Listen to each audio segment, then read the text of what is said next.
बाख्रालाई दिने दाना चेकिङ हुँदैछ। बिजल छ नि कति दाना छ के छ थाहै हुन्न।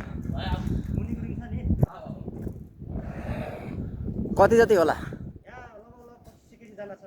2500 छ। ए त्यहाँबाट लड्यो भने त अब तल कति मिटर होला र? 20 मिटर त छैन, बढीमा 5-7 मिटर होला। केही पनि हुन्न तिमी, केही हुन्न। तर उफ्रिने चाहिँ नउफ्र है फेरि, केही हुन्न भनेर दाइले भनिहाल्यो। त्यो त कहाँ 3 मिटर हुन्छ, 5 मिटर।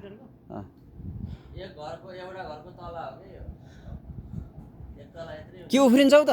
भिडियो बनाउँदैछु के उफ्रिन्छौ? होस् नउफ्र नउफ्र हो, तिमी त फेरि उफ्रिन्छौ पो।